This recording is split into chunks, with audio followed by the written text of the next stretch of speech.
तो भाई लोग, जनता की फरमाइश पर लेकर आया हूँ आप लोगों के लिए एक ऐसी वेब सीरीज जिसकी रेटिंग IMDb पर 8.4 है। इस वेब सीरीज का नाम है फर्जी। इसमें एक साधारण सा आर्टिस्ट पैसों की तंगी के कारण नकली नोट छाप देता है और फिर उसकी लाइफ के बड़े वाले एल लग जाते हैं। उसका मासूम चेहरा और तेज दिमाग आपको इस सीरीज से बांधे रखेगा। तो बिना समय गवाए कहानी शुरू करते हैं।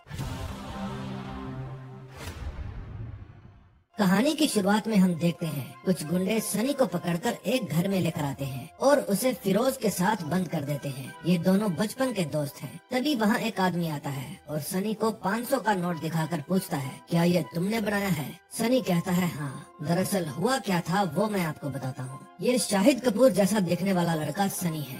ये एक टॉप का आर्टिस्ट है, पर दुनिया को आर्टिस्ट लोगों की कदर कहाँ है। ये हर तरह की पेंटिंग बना लेता है। ये किसी भी चीज की हूबहू कॉपी बना सकता है। ये आर्ट इसने अपने नाना से सीखी है। वो इससे भी बड़े आर्टिस्ट हैं। वे सनी से बहुत प्यार करते हैं, लेकिन उससे भी ज्यादा प्यार वे अपनी क्रांति पत्रिका से करते हैं। ये है सनी का बचपन का दोस्त जिसका नाम फिरोज है। ये पेपर की प्रिंटिंग का काम संभालता है। नाना क्रांति पत्रिका को ऑनलाइन करना चाहते हैं ताकि ज्यादा से ज्यादा लोग इसे पढ़ें, लेकिन सनी इस बात को इग्नोर कर देता है। सनी को इस प्रेस से नफरत है, लेकिन ये एक रिश्तेदार की तरह है, झेलनी तो पड़ेगी ही। नाना जी अपने अखबार के जरिए समाज में बदलाव लाना चाहते हैं, लेकिन सनी बचपन से देखता आ रहा है कि इसको ज्यादा लोग खरीदते ही नहीं है। बचपन में सनी अपनी मर्जी से अखबार बेचने जाया करता था और अपने लिए थोड़े बहुत पैसे बचाकर अपना खर्चा भी चला लेता था। इसका मतलब ये है कि बचपन से ही इन दोनों को पैसा कमाने का चस्का है, क्योंकि नानू की फाइनेंशियली हालत ठीक नहीं थी। इसलिए पैसा बचाने के चक्कर में वे सुबह शाम बंद खाया करते थे। सनी और फिरोज की जिंदगी भी बंद जैसी बनकर रह गई थी। वे अक्सर लोगों के कपड़े, जूते और घड़ी देखकर अंदाजा लगाया करते थे कि ये कितने की होगी। सनी की एक गर्लफ्रेंड भी है जिसका नाम अनन्या है। ये करोड़पति बाप की बेटी है और कहीं न कहीं इसे इस बात का घमंड भी है। ये सनी को विलो सिटी में न्यू ईयर सेलिब्रेशन करने के लिए कहती है और फिर सनी अपने दोस्त के साथ विलो सिटी जाता है। उसे अपने और अनन्या के लिए 2 टिकटें लेनी थी, लेकिन अंदर जाकर पता चलता है कि एक टिकट की कीमत 27,000 रूपए है। जब फिरोज बार्गेनिंग करता है तो मैनेजर उन्हें बाहर निकलने के लिए कहता है, क्योंकि चप्पल पहनने वाले लोगों की यहाँ एंट्री नहीं थी। फिर सनी अनन्या को अपने मोहल्ले में न्यू ईयर पार्टी अटेंड करने के लिए बुलाता है, लेकिन कुछ देर रुकने के बाद वो सनी को कहती है कि मैं अपने फ्रेंड के साथ विलो सिटी जा रही हूँ। अब सनी और उसके दोस्त को समझ आ गया था कि उनकी लाइफ ऐसे ही चलने वाली है। मिडिल क्लास के लोग सारी जिंदगी इसी वहम में रहते हैं कि वो मिडिल क्लास है और सारी जिंदगी लोन चुकाने में ही बीत जाती है। दरअसल वो गरीब से भी नीचे वाली लाइन में होते हैं। फिर जब दुनिया हैप्पी न्यू ईयर का जश्न मनाती है तो हर इंसान की तरह ये भी सोचते हैं कि शायद आने वाला साल पिछले साल से बेहतर होगा। अगले दिन जब सनी अपनी प्रेस में जाता है तो देखता है आज प्रेस बंद थी। पूछने पर पता चलता है कि प्रेस जिसके पास गिरवी पड़ी है उन्होंने इसे खाली करने का अल्टीमेटम दिया है। फिर फिरोज और सनी सेठ जी के पास जाते हैं और उनसे थोड़ी मोहलत मांगते हैं। अपने पुराने रिश्तों को देखते हुए वे उन्हें 1 महीने का टाइम दे देते हैं, लेकिन पता इनको भी था कि 1 महीने में कुछ भी होने वाला नहीं है। उस रात नाना भी बहुत परेशान थे क्योंकि उनको प्रेस बंद होने का डर था। सनी चाहता था कि नाना जी खुश रहें और नाना जी तभी खुश हो सकते थे जब ये प्रेस वाला मामला हल हो। फिर फिरोज कहता है कि हमें हनी की मदद लेनी चाहिए, उसका दिमाग बहुत तेज चलता है। फिर फिरोज हनी के पास जाता है। हनी कहता है चिंता काय को करता है, हम प्रेस को बचा लेंगे। फिर हनी फिरोज को अपने दोस्त मांझा भाई के पास लेकर जाता है। उसके आदमी सुई से लेकर जहाज को छोड़कर बाकी सभी चीजों की फर्स्ट कॉपी बना सकते हैं। मांझा भाई कहते हैं कि मुझे आर्टिस्ट लोगों की ही जरूरत है,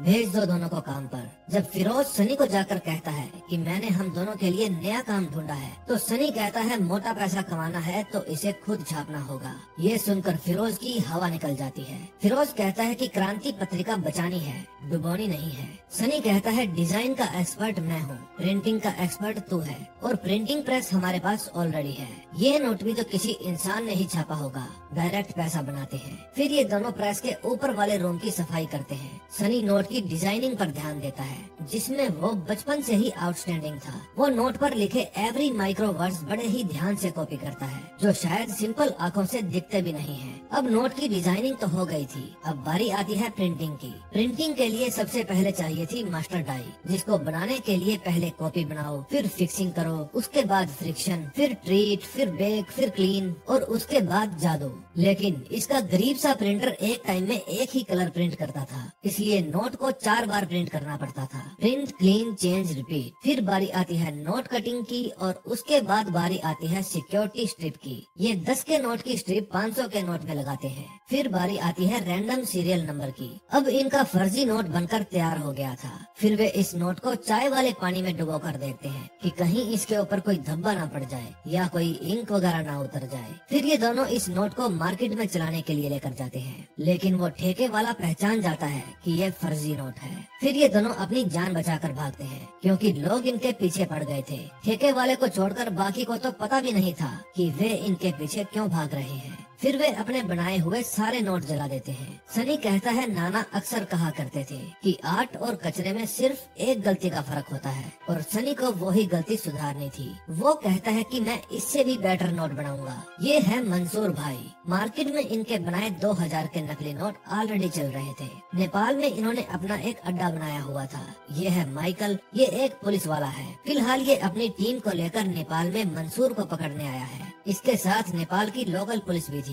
इनको पक्की खबर थी कि मंसूर आज यहाँ आने वाला है। फिर माइकल मंसूर और उसके खास आदमी बिलाल को पकड़ने के लिए उसके अड्डे पर जाते हैं। वहाँ उन्हें बहुत सारे फर्जी नोट मिलते हैं जो भारत की मार्केट में जाने के लिए पूरी तरह से तैयार थे। मंसूर मिडिल ईस्ट में नोटों को छापता था, फिर वे नेपाल में पैकेजिंग के लिए आते थे और यहाँ से इंडिया में डिस्ट्रीब्यूट होते थे। फिर माइकल मंसूर और उसके साथियों को पकड़कर ले जाने लगता है। माइकल 6 साल से मंसूर को पकड़ने की कोशिश कर रहा था। तभी वहाँ मंसूर के लोकल गुंडे आ जाते हैं और पुलिस के ऊपर गोलियां चलाने लगते हैं। मौका देखकर मंसूर और बिलाल भाग जाते हैं और बदले में माइकल को अपने दोस्त की जान गंवानी पड़ती है। दूसरी तरफ सनी फिरोज की आंखें बंद करवाकर उसे असली नोटों में से एक नकली नोट पहचानने को देता है। वो कागज की क्वालिटी से 1 मिनट में पहचान जाता है कि उनमें से फर्जी नोट कौन सा है। अब उनकी 500 के नोट के लिए सही पेपर की तलाश शुरू हो जाती है। अब वे अलग अलग जगह से पेपर मंगवाते हैं। अब उन्हें सही पेपर मिल जाता है, लेकिन दिक्कत ये थी कि वो बहुत पतला था। इसलिए वे एक पेपर के ऊपर नोट का फ्रंट और दूसरे पर नोट की बैक साइड छापकर दोनों को चिपकाने वाले थे। 1-2 केमिकल टेस्ट के बाद उनका नोट फिर से मार्केट में जाने को तैयार था। अब वे फिर से ठेके पर जाकर नोट चलाने की कोशिश करते हैं और इस बार वो चलता नहीं बल्कि दौड़ जाता है। अब उन दोनों की खुशी का ठिकाना ही नहीं था। अब टाइम फिर से प्रेजेंट में आता है। मंसूर वो 500 का नोट दिखाकर सनी से पूछता है कि ये किसने बनाया और इसको कौन सप्लाई करता है। सनी कहता है ये नोट मैंने बनाया और हम दोनों ही मिलकर सप्लाई करते हैं। फिर मंसूर कहता है फिरोज का कोई काम नहीं, गोली मार दो इसे। फिर मंसूर का आदमी फिरोज को गोली मार देता है और फर्स्ट एपिसोड यहीं पर एंड हो जाता है। दोस्तों, बाकी के 7 एपिसोड सस्पेंस से भरे हुए हैं। कृपया सीरीज को पूरा देखें।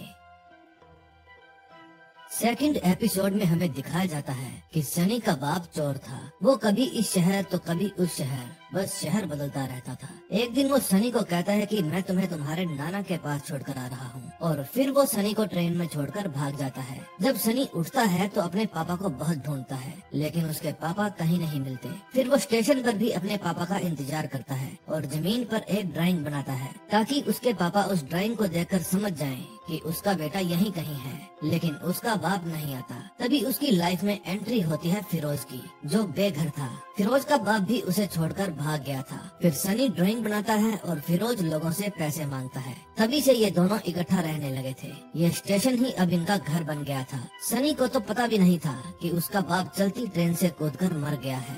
एक दिन उसके नाना स्टेशन पर आते हैं और सनी को ढूंढ लेते हैं। सनी फिरोज को भी साथ ले चलने के लिए कहता है। फिरोज उसका दोस्त ही नहीं था बल्कि साया था, जिसको मंसूर के आदमियों ने ठोक दिया था। दरअसल हुआ ये था कि सनी गोली की आवाज से बेहोश हो गया था, क्योंकि मंसूर के आदमियों ने गोली फिरोज को मारी ही नहीं थी। फिर सनी उस नाटकबाज को उठने के लिए कहता है। कहानी फिर से बैक में जाती है। दरअसल कुछ दिन पहले दिल्ली में काउंटर फीडिंग को रोकने के लिए एक मीटिंग हुई थी। उस मीटिंग में मंत्री पवन गहलोत भी आए हुए थे। ये मीटिंग आरबीआई की तरफ से रखी गई थी। इसमें आरबीआई की तरफ से मेघा नाम की एक एम्प्लॉय एक मशीन के बारे में बता रही थी, जो नकली नोटों को एक झटके में ही पकड़ सकती थी। उस मीटिंग में माइकल और उसका साथी भी आए थे। मंत्री साहब को इस मीटिंग में कोई दिलचस्पी नहीं थी। वे तो अपने मोबाइल में किसी छपरी की वीडियो देख रहे थे। अकेले मंत्री ही नहीं बल्कि उनके बाकी सभी साथी अपने फोन में ही लगे हुए थे। मेघा बताती है कि जो लोग इस मशीन को अफोर्ड नहीं कर सकते, हम उन्हें मोबाइल में यूज करने वाला एक सॉफ्टवेयर देंगे, जो मोबाइल कैमरे की मदद से फर्जी नोट को पकड़ सकता है। लेकिन मंत्री साहब खड़े हो जाते हैं हैं और कहते हैं कि ठीक है मैडम,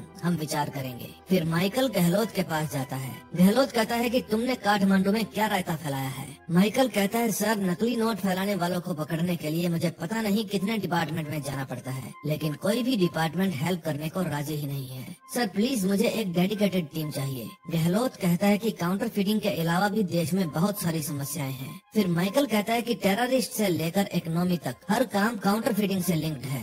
सर अगर इसको सीरियस नहीं लिया तो ये देश की इकोनॉमी को बर्बाद कर देगा। गहलोत कहता है कि मेरा दिमाग अभी भी इलेक्शन में लगा है, मेरा दिमाग मत खाओ, और मंत्री गहलोत वहाँ से चला जाता है। उधर फिरोज सनी का बनाया हुआ नोट हनी के पास लेकर जाता है। उसको देखकर हनी उसका फैन हो जाता है। फिर वो अपने दादा को वो नोट दिखाता है। दद्दू पहचान नहीं पाता कि ये असली है या फर्जी। फिर दद्दू एक ज्ञान देते हैं कि फर्जी नोट आम इंसान के पास पकड़ा जाए तो कोई बात नहीं, अगर बेचने वाले के पास पकड़ा जाए तो आदमी लंबा अंदर जाता है। इसलिए नकली माल बेच और असली माल को अपने पास रख। नकली माल कभी न कभी तो पकड़ा ही जाएगा, लेकिन ध्यान रखना जब भी पकड़ा जाए तुम्हारी जेब में नहीं होना चाहिए, और खुद कभी इससे कुछ भी खरीदने का ट्राई मत करना। फिर वे दोनों जाते हैं मांझा भाई के पास। मांझा इनको भेजता है एक बिल्डर के पास। वो भी 3 नोटों में से पहचान नहीं पाता कि असली नोट कौन सा है और फर्जी कौन सा। वहाँ उनको अपना पहला ऑर्डर मिल जाता है। डील होती है 500 के बदले 150 रुपए की, और ऑर्डर मिलता है 2 करोड़ फर्जी नोटों का, और डिलीवरी 1 हफ्ते में ही करनी थी।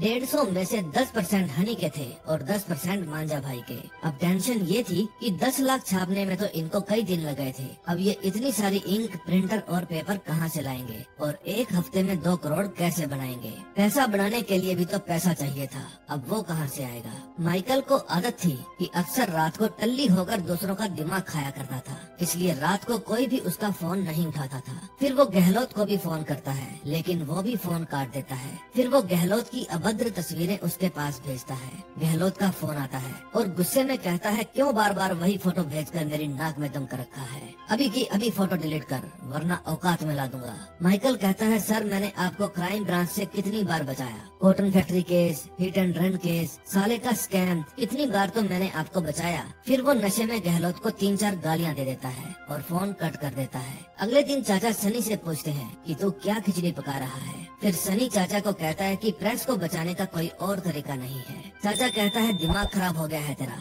फिर सनी चाचा को अपना बनाया हुआ फर्जी नोट दिखाता है। चाचा भी नोट को पहचान नहीं पाता। फिर वे दोनों एक होटल में कॉफी पीने जाते हैं। सनी अपना बनाया हुआ फर्जी नोट चला देता है। उसकी कलाकारी देखकर चाचा जी कहते हैं अगर बल्क में नोट छापने हैं तो फास्ट प्रिंटर लगेगा, पेपर लगेगा, बहुत सारी इंक लगेगी, नोट सुखाने के लिए ड्रायर लगेंगे। अब इनको गली में तो सुखा नहीं सकते और इन सब को खरीदने के लिए पैसों की जरूरत पड़ेगी। फिर सनी और फिरोज वापिस सेठ जी के पास जाते हैं। वे उनसे एक और लोन लेते हैं पूरी 24% ब्याज पर, जो कि 2 महीने में ही वापस लौटानी थी। सनी अपने नाना को खुश रखने के लिए हर संभव कोशिश करता था, क्योंकि रिश्तेदारों में सिर्फ उसका नाना ही बचा था। जब सनी नानू के साथ खाना बना रहा था उस समय फिरोज और चाचा जी नए सामान की सेटिंग कर रहे थे। नानू को थोड़ा बहुत शक भी था कि जरूर सनी कुछ गलत काम कर रहा है, इसलिए वो उसे कहते हैं कि अगर तुमने कोई गलत काम किया तो तुम्हारी लातें तोड़ दूंगा। तभी उनकी तबीयत भी खराब हो जाती है। अगले दिन माइकल गहलोत के दफ्तर में उससे मिलने जाता है। गहलोत पूछता है उस दिन कितनी चढ़ाई थी वे?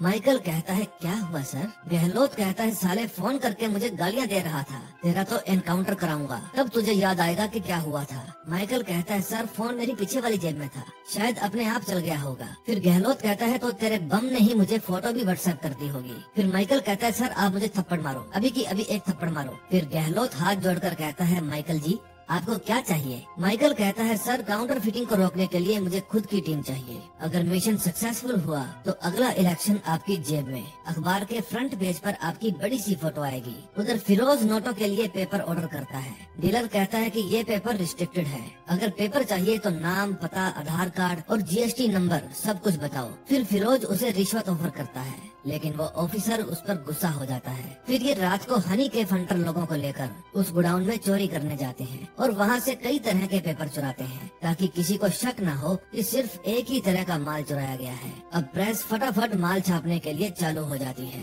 कुछ ही दिनों की मेहनत से वे बहुत सारे नोट छाप देते हैं और सक्सेसफुली 2 करोड़ की डिलीवरी कर देते हैं। वो बिल्डर कहता है आर्टिस्ट और पैसा लगेगा। अब ये छोटी बड़ी कई तरह की डिलीवरी करने लगे थे। अफसरों के लिए मिठाई के डब्बे भी तैयार हो हो रहे थे। इनकी मशीन ऐसी चालू हुई कि हर रोज लाखों रुपए छापने लगी और वो थकती भी नहीं थी। फिर ये 50 लाख रुपए लेकर सेठ जी का कर्जा भी उतार देते हैं। फिर जब वे प्रेस के कागज नाना जी को देने जाते हैं तो वे पूछते हैं कि इतना बड़ा कर्ज उतारा कैसे। सनी कहता है कि नानू, मैंने एक नया बिजनेस स्टार्ट किया है, मेरे पार्टनर ने मुझे एडवांस दिया था, उसी से मैंने कर्ज उतारा है, मैं कर लूंगा मैनेज, आप चिंता मत करो। नानू पूछते हैं तुम लोग कुछ गलत तो नहीं कर रहे।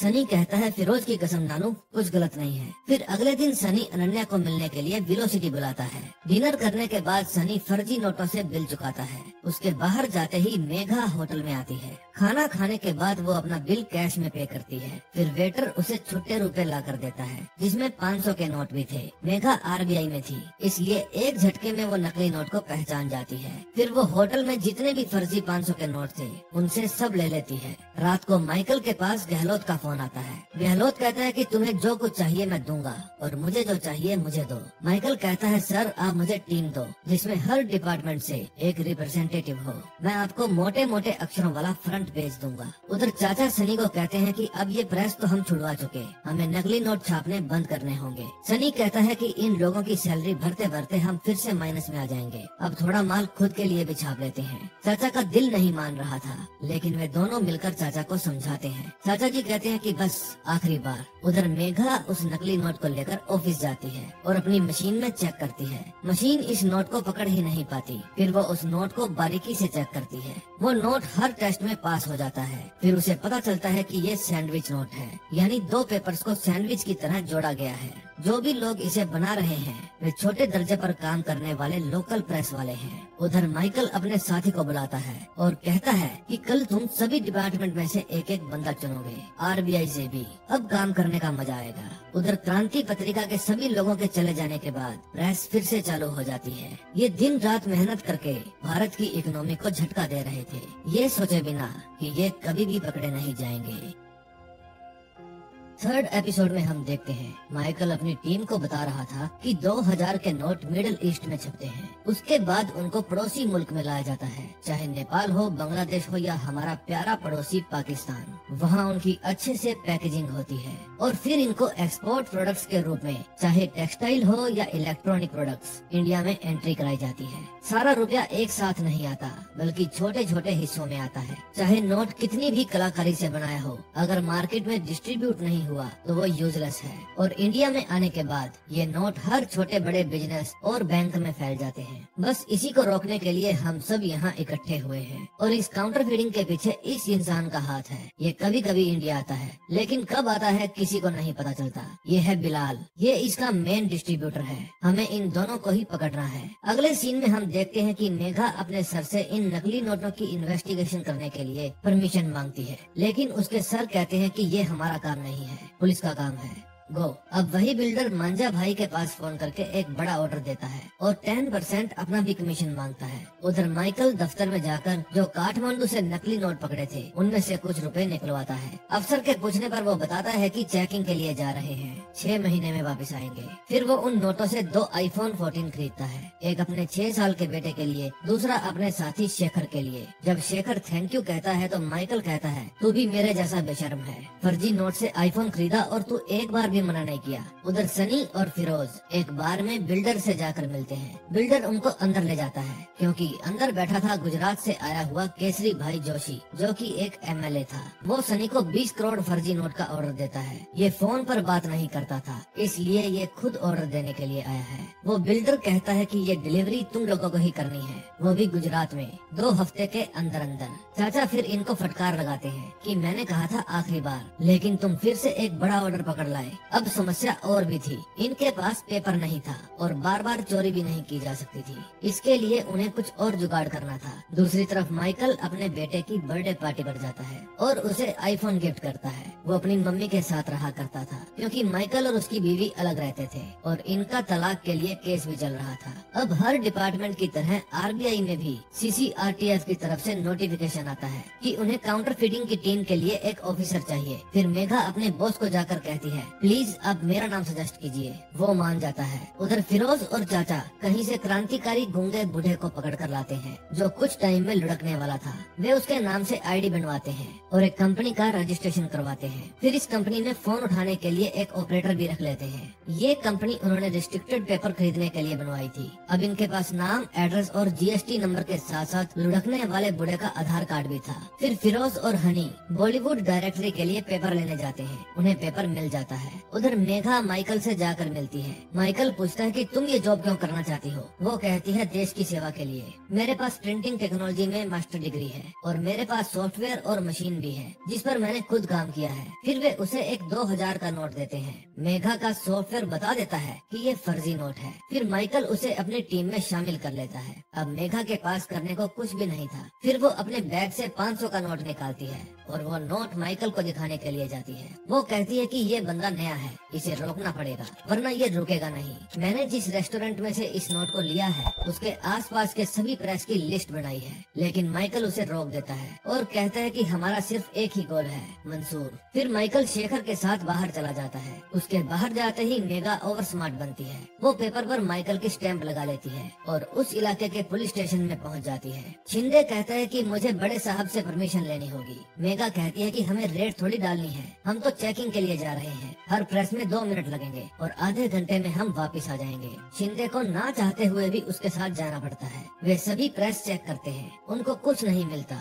अब आखिरी प्रेस बची थी, क्रांति पत्रिका, और उसमें चल रहा था फर्जी नोट छापने का धंधा। फिर पुलिस की गाड़ी देखकर चाचा के पांव तले जमीन निकल जाती है। वो सनी को जाकर बताता है कि बाहर पुलिस आई है। सनी कहता है मशीन बंद नहीं कर सकते, कल डिलीवरी देनी है। सब लाइट बंद कर देते हैं। वे लोग सोचेंगे कि प्रेस बंद है और चले जाएंगे। तभी पुलिस वाला किसी पड़ोसी से चाचा का नंबर ले लेता है और चाचा के पास फोन लगा लेता है। सनी के रोकते रोकते भी चाचा फोन उठा लेता है। पुलिस वाला चाचा को अभी की अभी प्रेस में आने के लिए कहता है। फिर सनी चाचा को बैक गेट से बाहर भेजता है और कहता है कि आराम से जाना और कोशिश करना प्रेस ना खोलनी पड़े। फिर चाचा घूमते घुमाते पुलिस वालों के पास जाता है। जब पुलिस वाला उसे प्रेस खोलने के लिए कहता है तो चाचा कहता है कि बिना मालिक की परमिशन मैं इसे नहीं खोल सकता। तभी मेघा कान लगाकर मशीन की आवाज सुन लेती है। फिर पुलिस वाला स्ट्रिक्टली उसे प्रेस खोलने के लिए कहता है। चाचा प्रेस खोल देता है। तब तक सनी और फिरोज ने सभी प्रिंट दूसरे रूम में छुपा दिए थे और खुद भी छुप गए थे, लेकिन वे डस्टबिन में से वेस्टेज उठानी भूल गए थे। पुलिस वाला और मेघा अंदर चेकिंग कर रहे थे। फिर सनी चुपके से डस्टबिन को छुपाने के लिए जाता है। वो एक बड़ा सा पाना उठा लेता है ताकि जरूरत पड़े तो उससे मेघा को मार सके। इतने में उसके पास माइकल का फोन आता है। वो कहता है कि एसीपी सर का फोन आया था, वो गुस्से से पागल हो रहे हैं। तुम बिना सर्च वारंट प्रेस में छापा कैसे मार सकती हो? अभी की अभी वापस आओ। सेम फोन शिंदे के पास भी आता है। फिर वे वहाँ से चले जाते हैं। आज ये सब बाल बाल बचे थे, अब इनको नई जगह की जरूरत थी। चाचा कहते हैं कि सनी ये ऊपर वाले का इशारा था ये काम छोड़ने के लिए। सनी कहता है कि वे आकर भी हमें पकड़ नहीं पाए, ये इशारा है कि हम लोग सही जा रहे हैं। अगले दिन माइकल मेघा को अपने पास बुलाता है और फोर्जरी के लिए यानी बिना पूछे उसके स्टैंप यूज करने के लिए मेघा को फायर कर देता है। लेकिन हाथ पैर जोड़ने और मिन्नतें करने के बाद मेघा अपनी जॉब बचा लेती है। अब माल तैयार था और वे दोनों उसकी डिलीवरी करने सूरत जा रहे थे। फिरोज की तो हालत बुरी हुई पड़ी थी। फिर जिसका डर था वही होता है। उनको एक चेक पोस्ट पर रोक लिया जाता है। पुलिस वाले पहले इनके पेपर चेक करते हैं और फिर इन्हें माल चेक कराने के लिए कहते हैं। उस ट्रक में टेलीफोन डायरेक्टरी थी। फिर जब पुलिस वाला बाकी के बॉक्स चेक कर रहा था तो सनी जानबूझकर शराब की बोतल की पेटी हिला देता है। पुलिस वाला शराब पकड़ लेता है और कहता है कि अब बड़े साहब ही आकर बात करेंगे। लेकिन सनी कहता है कि सर, साहब को क्यों बीच में लाते हो, हम आपस में ही एडजस्टमेंट कर लेते हैं और मामला रफा दफा कर देते हैं। फिर वे 6 बोतल और 30,000 रुपए देकर वहाँ से निकल जाते हैं और सही सलामत एमएलए के अड्डे पर माल की डिलीवरी करते हैं। अब 20 करोड़ की डिलीवरी करके इन दोनों की खुशी का ठिकाना ही नहीं रहा था। वहाँ से वे सीधा बार में जाते हैं और फुल मौज मस्ती करते हैं। जब वे प्रेस जाते हैं तो देखते हैं कि नानू ने सारे नकली नोट पकड़ लिए थे। फिर नानू इन दोनों को वहाँ से बाहर निकलने के लिए कहते हैं और इन दोनों को खरी खोटी सुनाते हैं और कहते हैं कि चोर का बेटा चोरी ही करेगा, ये मुझे पता था। सनी कुछ भी करना चाहता था लेकिन अपने नानू का दिल नहीं दुखाना चाहता था। इस बात से वो उदास हो जाता है और अपने दोस्त को लेकर वहाँ से चला जाता है।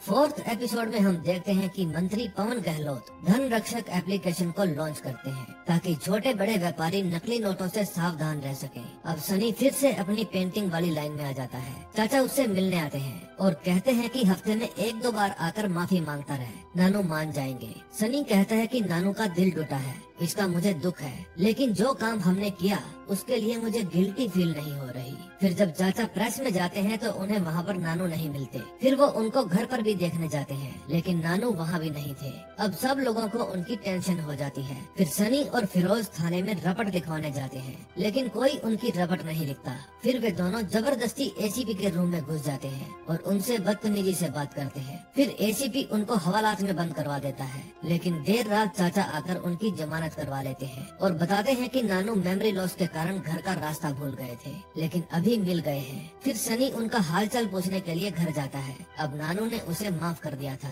फिर सनी उनके सोने के बाद चाचा को कहता है कि इनको डॉक्टर के पास ले जाना होगा, इनकी बीमारी दिन ब दिन बढ़ती जा रही है। फिर सुबह वे एक डॉक्टर से जाकर मिलते हैं। वो बताती है कि इनका ब्रेन नॉर्मल फंक्शन करने के लिए स्ट्रगल कर रहा है, इसी के कारण वे बार बार शॉर्ट टर्म मेमोरी में चले जाते हैं। इनकी सर्जरी करनी पड़ेगी और इंडिया में बहुत कम ऐसे सर्जन हैं जो ये सर्जरी करते हैं। उनका अपॉइंटमेंट लेने में भी कई महीने लग जाते हैं। उस दिन जब माइकल अपने ऑफिस जाता है तो सब लोग उसे एक खुशखबरी देते हैं कि धन रक्षक एप्लीकेशन अपने काम में सफल रही। उसने देश के अलग अलग हिस्सों में काफी मात्रा में नकली नोट ट्रेस किए हैं। अब एक आम आदमी भी फर्जी नोट की पहचान कर पाएगा। फिर वे सब मेघा को अप्रिशिएट करते हैं। फिर रात को वे पार्टी करने जाते हैं। तभी माइकल की नजर एक पत्रकार पर पड़ती है। वो हंस रही थी। फिर माइकल उससे पूछता है कि किसकी लाइफ बर्बाद करके हंस रही हो। फिर वो उसके साथ वाले को कहता है कि इस औरत से बचकर रहना, इसने मेरी लाइफ खराब कर दी और अब तुम्हारी भी कर देगी। वहाँ से वापस जाते समय मेघा शेखर से पूछती है कि वो लेडी कौन थी। शेखर बताता है कि उसका नाम कमला ठक्कर है। उसी की वजह से सर का डिवोर्स हुआ था। सर पहले एनकाउंटर स्पेशलिस्ट थे और उसी पत्रकार की वजह से लोग इनको एनकाउंटर स्पेशलिस्ट की बजाय एक मर्डर बुलाने लगे। इन्होंने किसी बड़े आदमी से पंगा ले लिया था। उसने इनको ऐसा फंसाया कि 13 चार्जेस इनके ऊपर लग गए। गहलोत की वजह से चार्जेस तो वापस हो गए, लेकिन इनको सस्पेंड होना पड़ा। ऐसे एलिगेशन को भुलाने के लिए उन्होंने जो शराब की बोतल खोली वो आज तक बंद नहीं हुई। फिर बीवी छोड़कर चली गई और बच्चे को भी साथ ले गई। इसी एलिगेशन के चलते इनके साथी दावे सर ने खुद को गोली मार ली थी। उसी की मौत से सर अभी तक उभर नहीं पाए। अगले दिन सनी प्रेस में अपने नानू से जाकर मिलता है और उनसे लिपटकर माफी मांगता है। नानू कहते हैं कि मैंने तुम्हें कब का माफ कर दिया। अब देश भर में धड़ाधड़ नकली नोट पकड़े जा रहे थे। पुलिस जगह जगह छापे मार रही थी, लेकिन जो भी नोट पकड़े गए थे या पकड़े जा रहे थे वे मंसूर के बनाए हुए नोट थे। मंसूर ने नकली नोट छापने वाली मशीन जॉर्डन में लगाई हुई थी। उसके आदमी उसे धन रक्षक स्कैनर दिखाते हैं। इसी मशीन के कारण उनका माल गोडाउन में पड़े पड़े सड़ रहा था। फिर मंसूर के खास आदमी जीतू काका उन्हें सनी का बनाया हुआ 500 का फर्जी नोट दिखाते हैं, जो मशीन में से बेधड़क निकले जा रहा था। जीतू काका बताते हैं कि लोग इसे आर्टिस्ट कहकर बुलाते हैं। बस फिर क्या था, मंसूर के आदमी सनी और फिरोज को सोते हुए ही किडनैप कर लेते हैं। अब स्टोरी प्रेजेंट में आ जाती है। मंसूर भाई सनी को अपने पास बुलाते हैं और पूछते हैं कि क्या सच में ये नोट तूने बनाया है। सनी हाँ कह देता है। फिर मंसूर भाई सनी को खुद का बनाया हुआ नोट दिखाते हैं और पूछते हैं कि देख इसमें क्या कमी है। सनी कहता है कि इसको एक अच्छे आर्टिस्ट के टच की जरूरत है। फिर सनी उस नोट को मशीन में डालकर देखता है। नोट रिजेक्ट हो जाता है। सनी कहता है कि थोड़ा काम करने वाला है इस पर, ये ठीक हो जाएगा। फिर मंसूर भाई उसे अपने साथ घर के बाहर ले जाते हैं। फिर वे उसे अच्छे कपड़े पहनने को कहते हैं। अच्छे कपड़े पहनने से हमेशा बरकत होती है। फिर वे उसे अपने साथ काम करने का ऑफर देते हैं और कहते हैं कि दुनिया पर राज करेंगे, लेकिन सनी मना कर देता है और कहता है कि मैं ये काम छोड़ चुका हूँ। मंसूर कहता है जान है तो जहान है, खूब दौलत कमा और अपनों को खुश रख। मैं तुझे, तेरे दोस्त, तेरे नाना को मार दूंगा, तेरा घर जला दूंगा। ऐसा भी तो बोल सकता था, लेकिन मैंने नहीं बोला ना। फिर तू मुझे ना क्यों बोल रहा है? जो मेरे साथ नहीं है वो मेरे खिलाफ है, और जो मेरे खिलाफ है मैं उन्हें जिंदा नहीं छोड़ता। फिर सनी और फिरोज को वापस उनके घर पहुंचा दिया जाता है। फिरोज पूछता है कि तुमने उन गुंडों के साथ कोई डील तो नहीं की ना? सनी कहता है कि अपने पास कोई ऑप्शन नहीं थी, अब इसे मौका समझ इस गटर से बाहर निकलने का। फिर फिरोज कहता है नहीं, तुझे मौका चाहिए दुनिया के सामने अपनी आर्ट दिखाने का, खुद को बड़ा आर्टिस्ट घोषित करने का। दोस्तों अब तक आपने 4 एपिसोड देख लिए हैं और बाकी के 4 एपिसोड मैं नेक्स्ट वीडियो में लेकर आऊंगा। देखना ये है कि क्या सनी मंसूर भाई के साथ काम करेगा, अगर करेगा तो क्या माइकल हाथ पर हाथ रखकर बैठा रहेगा, ये किस तरह जॉर्डन में पैसा छापेंगे और इंडिया में लेकर आएंगे। नेक्स्ट एपिसोड में फुल मजा आने वाला है, उसे बिल्कुल भी मिस मत करना। इसलिए चैनल सब्सक्राइब करके बेल आइकॉन जरूर दबा देना ताकि नोटिफिकेशन आपको मिलते रहे।